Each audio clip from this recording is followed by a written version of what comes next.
Hello, my name is Dr. Flor Munoz.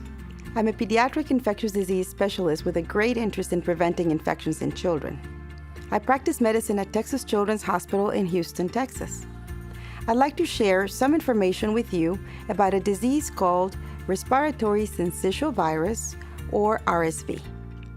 I've seen the impact this virus can have in my own patients, and I think it's important for you to understand.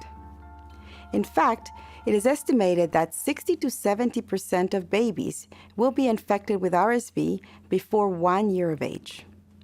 In the United States, RSV infection is the leading cause of hospitalizations in babies younger than 1 year. The younger the baby, the more likely it is that they will need to be hospitalized. One study showed that among children under 2 years of age who had RSV and were hospitalized with an acute respiratory infection, 44% were 2 months old or younger. RSV is very contagious, so nearly all children will be infected at least once before their second birthday. The most common source of infection is other children and adults with cold symptoms. RSV may appear innocently enough, like a common cold. Some symptoms are similar, including stuffy nose or runny nose, cough, or sometimes fever. But RSV can be more serious in young babies if it affects their breathing in a significant way. How can you tell if your baby is having trouble breathing? You may notice fast breathing, wheezing, or grunting noises, or see the baby's nostrils flaring.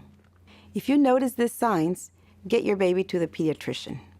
As with many viral infections, there is no treatment for RSV.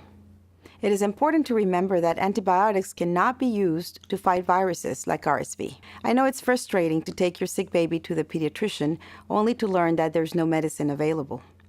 However, we can offer supportive care to keep your baby as comfortable as possible. For example, if your baby has a fever, then ask your pediatrician for the appropriate dose of acetaminophen or ibuprofen based on age and weight. If your baby is having serious trouble breathing, oxygen therapy may be required. Also, be sure your baby is getting enough fluids to avoid dehydration, even if his or her appetite is low. In a young baby, fluids may include formula, breast milk, or plain water. Although some viral infections can be prevented by vaccinating children, an RSV vaccine is not yet available. To protect your baby from RSV infection or any other contagious viruses, here are some helpful tips.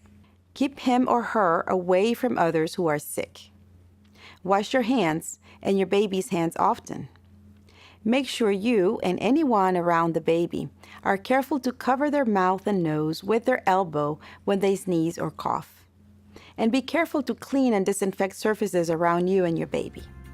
You may want to learn more about RSV and the importance of maternal immunization. Please take a look at the other videos in this series.